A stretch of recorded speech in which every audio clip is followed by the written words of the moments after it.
Very good morning, afternoon, or evening, wherever you are, ladies and gentlemen. We have a sensational topic today. The world is immersed with social media, and with social media, we've had this explosion of influencers.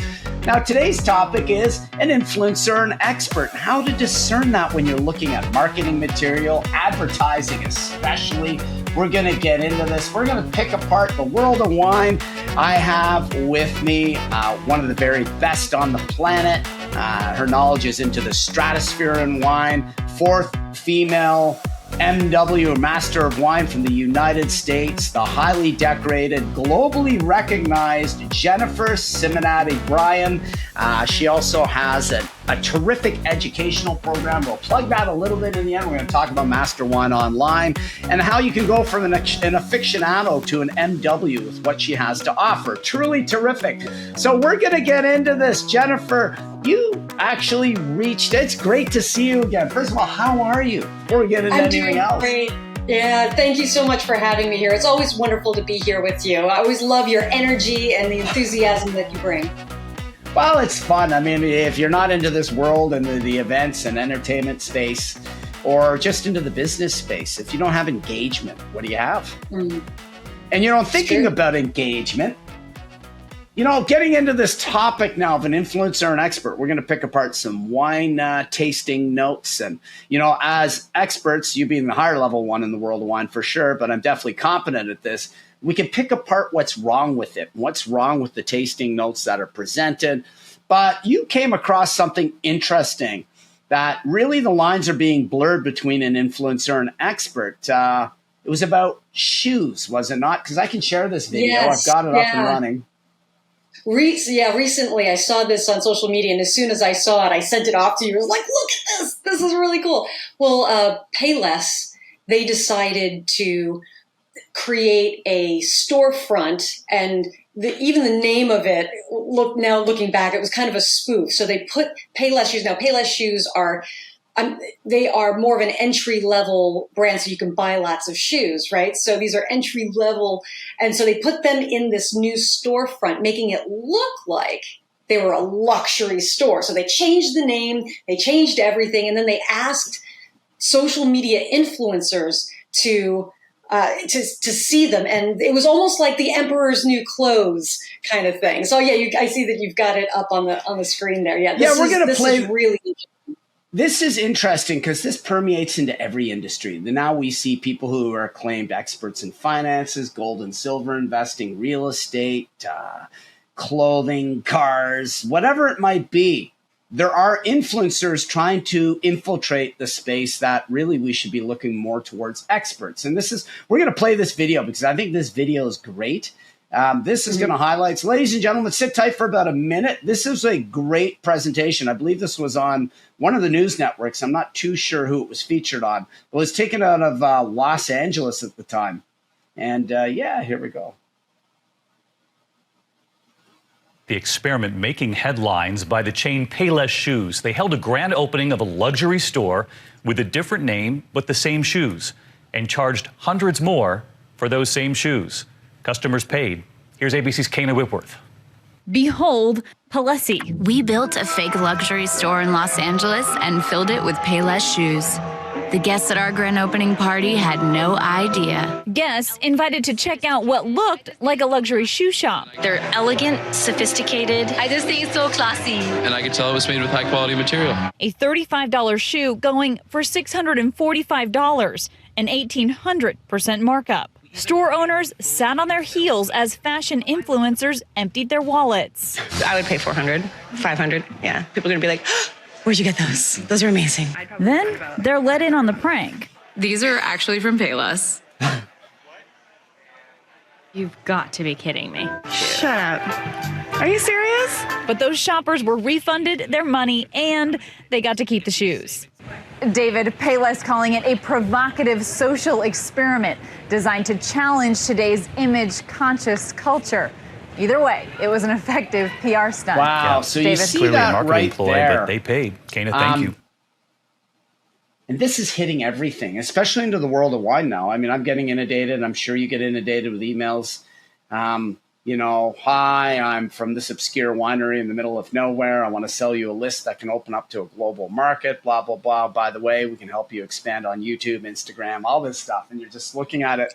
Right. And to discern it, those are influencers. They're trying to push an influencer market. Yeah, well, in the world of wine, there's been a war on expertise. And I think this has been going on for a long time. I mean, back in the days of the 80s and maybe early 90s, it was all about you had to be like Robert Parker. There was a premium on expertise, but all of a sudden you get into social media and the Gary Vaynerchuks of the world, that was in the early 2000s, all of a sudden, anyone could be an expert in wine as long as you're going on social media and saying, this is what I think. So there's a big difference. But if you're looking at expertise in wine, there's a reason why there's an expertise in wine, and being able to identify quality is one of those reasons why you become an expert. And with the Master of Wine exam, we're tested on 36 wines blind, and you have to identify grape variety, origin, quality level, commercial positioning, and things of that sort. But the things in the glass will tell you those things. And if you've gone through a lot of different wine courses yourself, so you know what these quality parameters are. It's not just, there's a huge difference between I like this wine is in personal preference and what the quality level of this wine is. And so in that Payless newsreel that you had seen, these influencers are like, oh, I love these. But it was interesting to hear one of them say, oh, I could totally tell the quality, but didn't articulate why. So if you have this expertise and you've been tested on that, identifying quality, you can sit there and say, particularly for a wine, I can tell that this is an entry-level wine. It's got a short finish. It doesn't have the concentration of a higher-level wine, let's say of a mid-market or premium-level wine. It's very simple in its characteristics. It's only one dimension, meaning you're only getting this kind of fruit. That's way better than just saying, well, I just don't like it. So there's personal preference, and then there's quality. Oh, you put something on the screen here. Yeah. Yeah, this is something you shared with me, and this was interesting. Go ahead and break this down because you're on a roll here, and this is exactly what you're talking about. Yeah. So I took these two ratings. I was looking through a Critics magazine, and I was like, okay, so let me pull up these two wines. They're the same grape variety, but I thought, wow, there's a huge difference here in these two wines, but you can't tell. You can't tell based on what these critics have written about these wines. So wine number one, a handsome white that slowly reveals itself, offering lemongrass, lime, and lively saline notes as the texture and mouthfeel expand on the finish. Drink now, okay? And then wine number two, vibrant and expressive with dried pineapple, honeysuckle, and mango flavors at the core and mouth-watering acidity, delivers details of candy ginger, lemon curd, and orange blossoms that expand on the intense finish. Now, if I'm looking at these two ratings, whether I'm a novice or a master of wine, I don't know what I'm looking at here. I don't know. I can't tell just based on what's written here which one is the higher quality wine. Now, if we look at a concept in wine called complexity, and complexity is layers of flavors. So it's not just one thing. You're getting lots of things going on. So that is a quality parameter. So if you look just based on that, or what most people would do is like look at the weight test. Remember in college, you're like, this feels like an A, this feels like a B or a C, right? So if you just look at that, you would think that the wine that had more written on it would be of higher quality. However, if you look at what the next slide, I show you the actual prices of what these wines are. Yeah, give me a second because I didn't realize it was in my my work. I forgot it was in my work email. So I'm like, what's that ting going on? You can hear emails bouncing in, and I wanted to get rid of it, but that's so smart of me because what that did was it erased the PowerPoint presentation that you sent through email. So we're just going to take a second in here and get back into it. But it's interesting because what you're going to see next, ladies and gentlemen, is a diametrically very different parameter. You're going to see what happens here.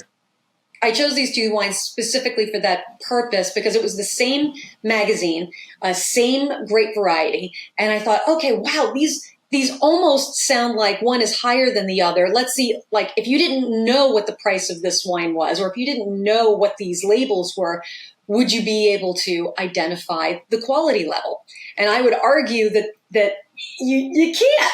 Unfortunately, this leaves the people who are reading the magazine going, I don't know really what to make of this, right? So if you have quality levels, now there are several quality parameters, complexity being one, but you've taken my courses before, so you know that there's like quite a few more. One is finesse, or fineness, finesse. One is balance. Then there's length. Length is how long the flavor lasts, and finish is that last note that you're left with. So length and finish are two separate things. So length is how long the flavor lasts, and finish is that last note that you're left with after you've swallowed it, right?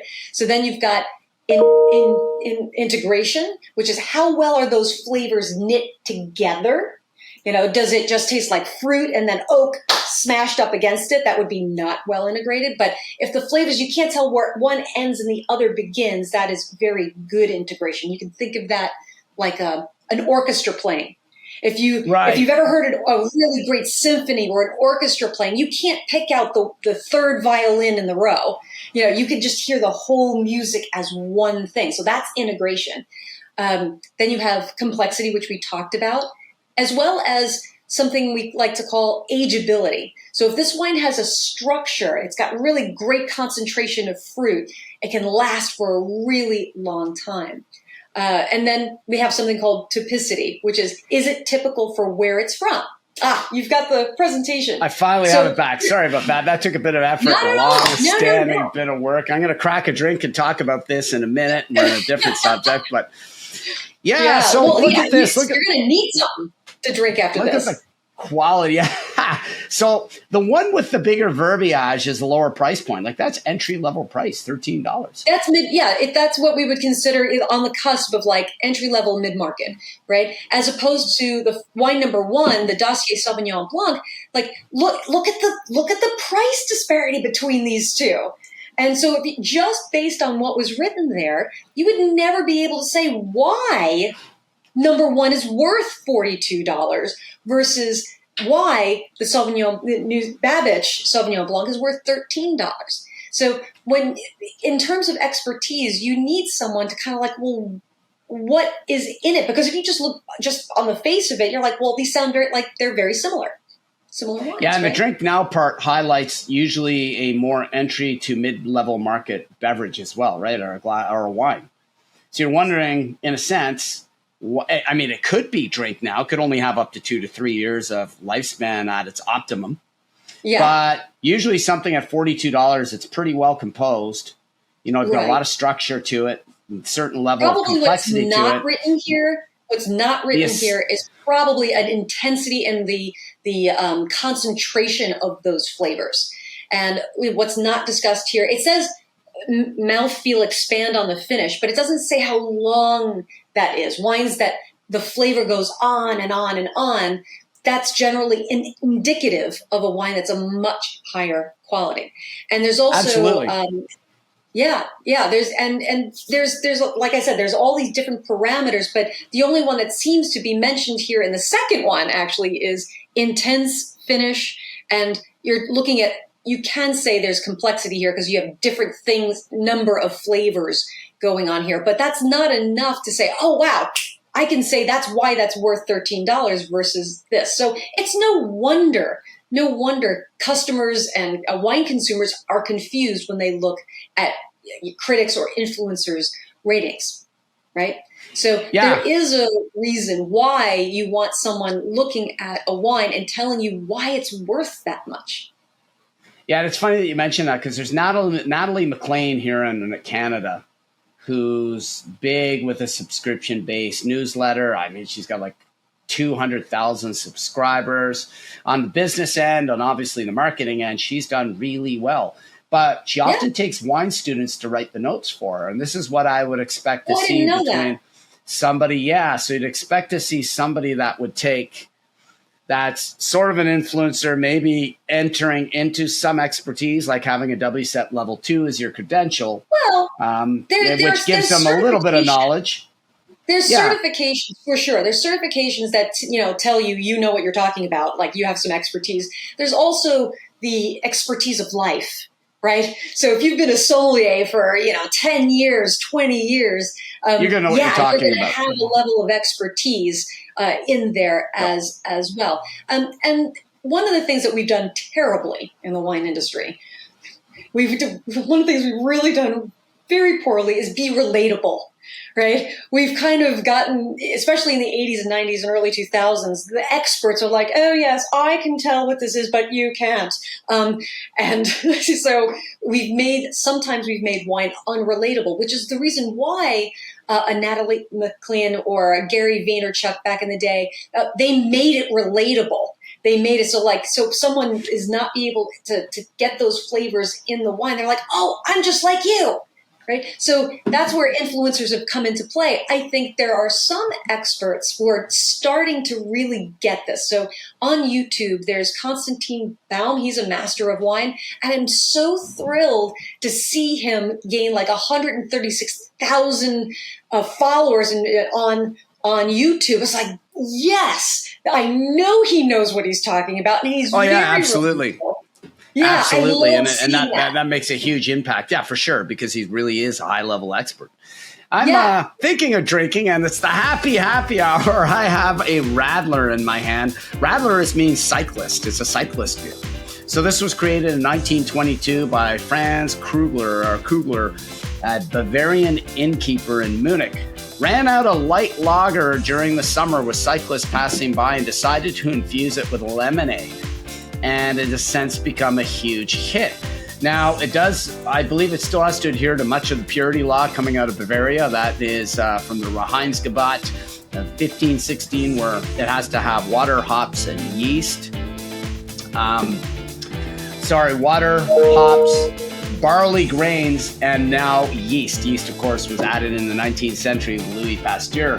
But this is a brilliant style. Now, this is one of my favorite. I think this is the best Radler on the planet. Tomorrow, I'm going to be on TV talking about Waterloo Radler. They were the first craft brewer in Ontario in 1984. They have an excellent product. But Stiegl just seems to step ahead of the rest. And it's Austrian, in fact, from Salzburg. They're just outside of Salzburg. So they have an organic farm. They grow their own hops. They grow their own barley grains. They use fresh water, well water, I believe. So everything is organic, sustainable. And this, we talk about balance and integration, concentration of flavor, length.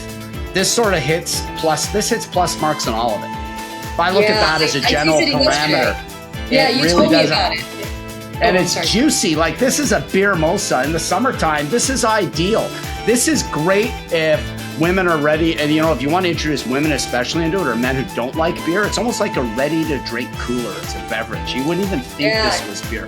Other than some of the characteristics, getting back to knowledge, you can taste breadiness in here. You don't really notice any hop presence because it's sweet. Hops are bitter, so there's virtually no hop presence in there, even though they are. So they're using likely the European type strains, Spalt, Saz, things that are more subdued that you'd find in Pilsners. There's probably some Pilsner malts in here as well. It's light.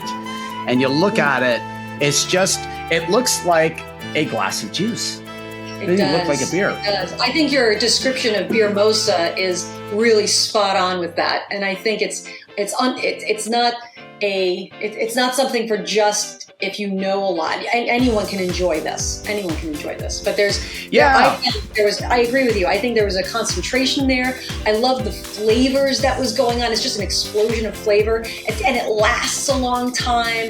And you've got lots of things going on. That fruitiness, that barley flavor, you've got the yeastiness. So there's a lot going on. There is certain characteristics of beer in there for sure, and you nailed it. Like there's definitely the yeastiness. There's definitely the barley grains. You can taste it. You can taste it in the beverage itself. There is even slight cereal notes in there, but it's masked by this overt juiciness. You know, it's a juice explosion of grapefruit. They also have a really good lemon rattler. They have a raspberry one. I wasn't as much of a fan. It's okay. I had that on the beach on vacation this past weekend. The grapefruit is the most popular, right? The grapefruit is the most popular? Yeah, and it comes in a flute. Like we're all looking at the glass. This is an actual Stiegl glass. This came with a Christmas purchase I made many years ago, and I ended up buying two of them to have a pair of glasses. The other one's downstairs, but it's shaped like a flute, like a champagne flute. And because of it, it's highly carbonated. So a lot of the flavor notes, you know, especially with beer, anything carbonated, you know this from sparkling wines like champagne or Prosecco or a Franciacorta. You know, you pour that in a glass, flavor shoots up very quickly with carbonation. And a flute captures it because it's like the bubbles carry.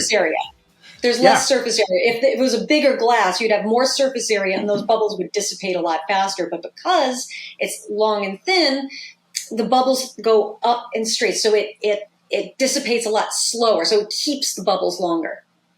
Yeah, and it's a cool glass. I mean, it's definitely a cool glass that they've created for this. You know, Germans and Austrians, the Swiss, any type of Germanic people seem to... They just break down everything if you look at it on even a design engineering aspect. And it's quite incredible what this brewery has done. I think it's been around about 6 generations now. So it's not, I may be mistaken. I mean, I can't remember, but it's been around quite a while anyway. And it's wildly successful. I mean, if we're getting this product here, it's selling everywhere. Think about it. If it crosses across container ships in North America from the brewery itself, that brewery is pumping out a ton of volume a year. There'd be millions of hectoliters of Stiegl floating around the planet. Wow, and they're also very well known for. Until you told me about it. Yeah, and they're also very well known for an actual Bavarian style lager too. Very well known. Oh. Yeah, Nice. so I'd say those are 2 flagship products. But anyway, getting back to it, we can do that screen share one last time on the presentation of the wines itself. I'm just going to see if I can find it again. Let's see if it's in mail. It is. All right, we're going to get back here. There it is. Finally, here's the write-up of the 2 at the end. You have 91 points with the review. What's WS again? Wine Spectator, of course. Wine Spectator, and then you have the other one that was stamped 92 points. What's misleading? We talked about this. There's a bit of misleading information here on scores, is there not? Because it would relate to their classification. There's a couple of takeaways from this. So one is it's kind of confusing on why number 1 is 91 points and it's $42. And if wine number 2 is 92 points and only $13. If you're just a regular consumer out there, you're like, well, I'm just going to get 3 of the Babbage. I'm not going to take the dossier. But I think that there's a calibration that has to happen. So, ooh, did you hear that? There's a bit of thunder. Rating for $42, maybe what they mean is that for that $42, this is 91 points. And then as an entry-level / mid-market wine, this is worth 92 points. That would be really good to know that that's where you're giving your rating from. But it doesn't quite give that to you. It's like we've done competitions. I've judged in a lot of spirit competitions and wine competitions. And one of the first things I always ask is, like, how are we calibrating this? Am I rating this within its price category or quality level, or am I rating it in the gestalt? Am I rating it within the whole world of wine? Right. Because if you're rating something within the whole world of wine, then you would absolutely expect that wine number 2 would be much lower than wine number 1, which would make sense. But it seems like they're rating it within the category itself. It's the only thing that makes sense. Absolutely, because you can't, it's like anything. So going back to the shoes in that Payless video, shoes are a great example because influencer marketing is especially all over clothing, wearables, anything that, like phones, anything that is disposable over time. Mm-hmm. And they can have a huge impact, and they can really dress up I don't want to use the word dress up a pig because that's kind of cliche, but it makes me think of that saying because you're taking a $42 shoe, you're dressing it up, putting it in a high-end store in LA, and you're flipping it for $400 to $600. And the same goes with clothing. In the end, do you really know what's going on in these markets? So the problem is it's starting to get obscure. The lines are starting to get hazy over time. Yeah, there's a definitely blurring of the lines, and you have to be a little more discerning, right? So like if you're looking at clothes, my mom, I come from a line of women who always made their clothes. So whenever I go shopping, I'm sitting there looking like, okay, well, I know this jacket or these pants, they're really well lined. They're going to last a really long time. That's length. It's the same concept you have in wine. How long are things going to last? But they also say an ounce of image is worth a pound of performance. So what they did with Payless is they put it in a pretty package so that you think it's much higher quality than it is. And you have to just be a little bit more discerning when looking at stuff like that, so that you're not. Yeah, and fooled. you're seeing that in tons of things now. You're seeing that with event packages, entertainment. It's very easy to hype things. It's very easy to hype things in a very media and visual driven world. Critical thinking is probably one of the best ways you can get around this, using your critical thinking skills. And that is something that is, it's almost like placed in second place now when it should be first place. Right. Critical thinking is extremely important. I learned critical thinking really from the Master of Wine process. They beat you into submission, in terms of critical thinking. And really all critical thinking is continuing to ask, well, why? Well, why? And so, if you're in that Payless and you're looking at the shoes like, well, I personally like how it looks, but why is this worth $650? Why is this material worth $650? And if I'm putting it on my feet, does it feel that way? Is it going to last a long time? So there needed to be some more critical thinking there, those layers. And that's why I say that you need more expertise. It's because the expertise is leading you to ask those questions of why and the critical thinking. Yeah, there's an interesting thing I'm going to bring up as well. I was going to bring up your information just to highlight Master of Wine, to talk about why your program is brilliant in this category. But there's something I'm going to bring up on Forbes magazine. So it was something I literally put into Google. Bear with me. I'm actually doing this search again. But it was influencer or expert came up. And there was something that popped up on Forbes. Key differences. I mean, the article had way too many advertisements popping in it, which is, we're going to show it, and it's kind of like hilarious that it would be that way because it's fitting for the discussion. But we take a look at this, and you're looking at key differences, and this is an opinion, a key opinion, people. I mean, you have here. I'm going to try and remove some of these ads. Maybe I won't be able to get away with it, but. We'll just view this in Riverside. It said an expert is a person who's very knowledgeable about a skill or skillful in a particular area. Experts typically have authority. Think of a medical expert. Think of a plumber, an electrician. Think of you as a master of wine. Think of these things where people are high level. An accountant, like if somebody that's a full CPA has expertise in that area of financial management. They often lack an organic audience. Largely that is true because the higher generally you go with academia, the less likely they're going to be extroverted personalities that are going to explode on the marketing scene with something, where that is the gift of influencers. But what we are seeing is the key to challenge for experts to monetize their expertise, become more visible. Well, I believe on this article itself, where we're going to move up here, and it talks about influencers. So we're going to bring this back now.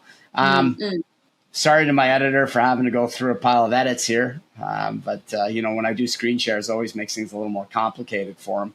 But here we go. So Influencers, on the other hand, have up to millions of followers on social media, but do not always have a deep level of expertise. And in fact, they usually have very little to no expertise, and it makes it dangerous from my point of view. What is great is seeing people like yourself, like that master of wine, I can't remember his name, that has an explosion of followers talking about wine, great subscription base on YouTube. He has monetized that, but you know what? He's deserved to monetize it because he's an expert. He is at the pinnacle. It's like having a PhD in biology at that level. Like you're going to talk biology, people are going to listen. It's because you are actually spewing fact. And it's cool that someone like him has come out and emerged as an influencer on top of being a very high level expert. And that's really, I think, where this wants to go, is you want to see these influencers either step up or step out, because either you're going to be destructive to the market, but if you start to actually learn things about it, you could be productive for the business too. And being productive gives you a huge staying power, you know, for women that live off their looks and fashion and things like this. This gives them longevity over time. Absolutely. Think of the best actors and actresses. Think of Helen Mirren and actresses Judi Dench and people who have just passed the decades. Madonna, up to the point where she now looks like a cat with all the plastic surgery, but they have survived decades in a very tough industry that usually erases women in 5 to 6 years. Once they start to not look as young and as fresh, they get replaced. But the ones that actually become experts at acting are the ones that keep the longevity in the roles. Well, it's the same thing with anything. If you want to be an influencer in clothing, well, learn the ins and outs of clothing, production, where it's manufactured, quality metrics and quality levels between fabrics, what thread count means. I'm just thinking of this shit off the top of my head, but it's relevant. When you have an influencer, they can absolutely augment their expertise. You know, but experts sometimes, because they're so ingrained in their topic, they don't do the branding or the marketing particularly well because they're all very focused on the expertise. On the opposite side, the influencer has all that branding, all the charisma and the pizzazz, but they don't have the expertise. So a marrying of these two areas, you can see an absolute explosion, I think it's safe to say. Yeah, because they both have their areas of expertise. So one, the expert, like let's say with wine, it's very rare to see someone who has a huge level of expertise in wine or beer or whatever can be just as charismatic. So, and you have the flip side as well. So. Yeah, absolutely. And it's important to marry both, because if you're purely an influencer, you'll get exposed as a hack for not knowing really what you're talking about. I feel bad for those Payless influencers, like the people who showed up on it, they did the prank on. I feel bad for them because now they got to go back going, yeah, I was totally taken for a ride, you know? Yeah, and they could have easily recommended those shoes to their followers. These followers go out and spend, you know, even 1 million followers. It's not hard to convince 1,000 of them to go buy shoes. It's about the 1 in 100 rule in business in your network. Yeah. You know, even if it's 100 people that shopped, there's $40,000 blown on stuff that's worth $6,000, if not more. You're going to have people go after you and literally take a hatchet to your deliverable online. Like they're going to kill your online business. Yeah. And I mean, and that's something they got to watch out for. I mean, going back to Gary Vaynerchuk, yeah, he was one of the first to be really an influencer, but at least Gary had a purpose. He had a struggling wine shop. Mm-hmm. And he used social media, and it was ingenious of him. Sorry, it's like a thunder shower going on around me right now. But anyway, it makes a little interesting show here. But getting back to Gary, at least Gary had a purpose and drove passion with purpose. Yeah, and in that process, he learned more about it. He never claimed to be an expert. He claimed to be like the voice of the people. And I think that's what resonated not only with the people at large about wine, but it actually captured the wine industry as well. They were like, how's he doing this? So he was like one of the first that I know of to do reaction videos. And he built an audience, but he did a lot of work. He responded to every person who tweeted him and every person who reacted to him. He put so much energy and effort. So he was focusing so much on the relationship part. He never claimed to be an expert. And I think he did really well because he wanted to talk to people, and he actually brought experts on his show to be able to talk about the expertise of wine.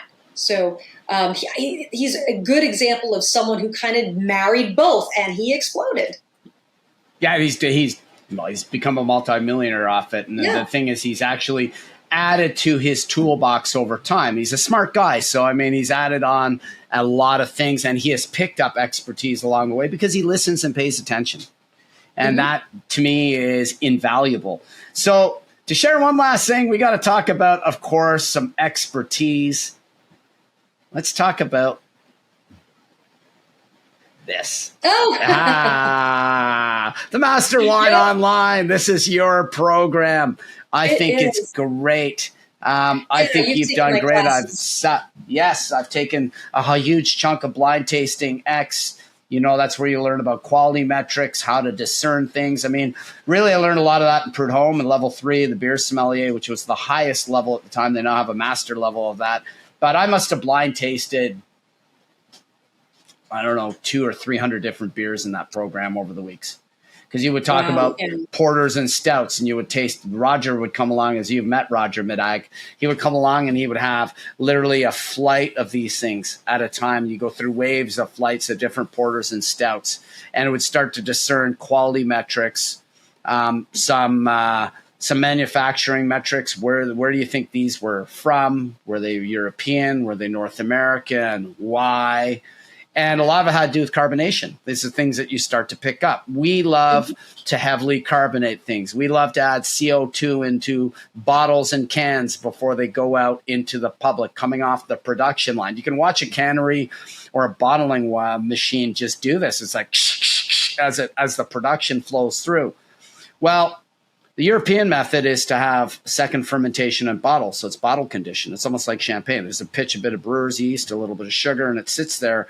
And for instance, by the time that you look at something like a Belgian triple, which could be around 9% alcohol, with bottle fermentation, a second bottle conditioning rather, which is really bottle fermentation, added to the process, alcohol percentage raises 0.5 point to a point, but that's where the sparkle comes in because the byproduct of that extra fermentation is CO2 gas being released within the bottle itself. So that adds some sparkle to the beer, and it's more subdued. So you learn about these things, but a lot of it comes from improving your tasting metrics. And this is something that you do really well in this. And I know you've got entry-level courses for this. And talk a little bit about it. What's coming up next with this? What do you have on the horizon? Yeah, so You've done great with this program. I do have a new semester coming up for the Blind Tasting X program. That's a 9-week course. And we go through how you go about identifying grape variety, origin,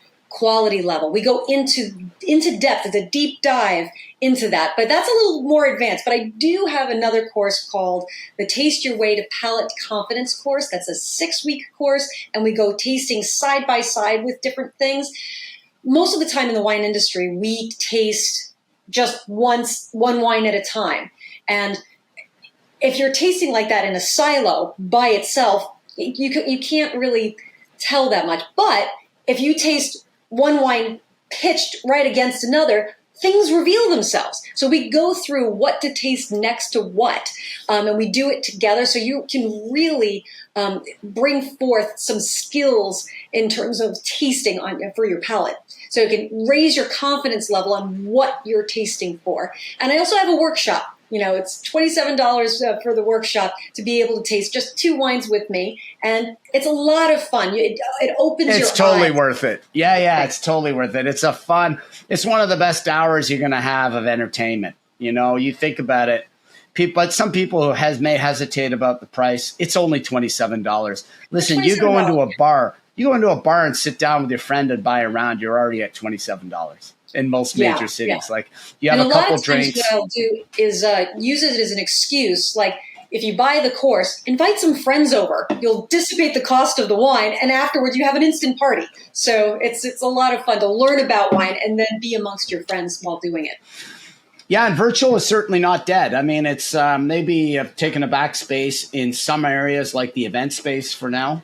Mm-hmm. But virtual is efficient and effective. Somebody can connect with you from New York. You're in LA. I'm in Canada and Ottawa, you know, even further north than New York City, all along the same trajectory on longitude. But still, it's you could be in Europe and tune in. Somebody could be tuning in 6 to 8 hours, 9 hours ahead or behind you in Asia. It doesn't matter. You can tune in from anywhere on the planet. And there's real value. Ladies and gentlemen, Jennifer puts a real down-to-earth process to this as well. You really do a great job of it. And it's a bridge between the influencer and an expert, where Jennifer's really learned to become a great influencer on top of high level expertise. You know, you're a tremendous guest. It's always a pleasure to have you.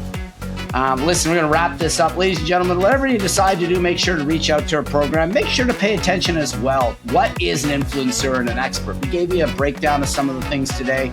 I hope this heightened your awareness and made you more keen on it. And I hope that you dive in. If you're interested in wine, that you do reach out to Jennifer. If you're interested in events, reach out to me. That's something I do handle, as well as into beer and being a professional mixologist. You weren't aware of that until recently. I have a bartending background of like 15, 16 years. So that all ties into the beverage world and the beverage space for sure.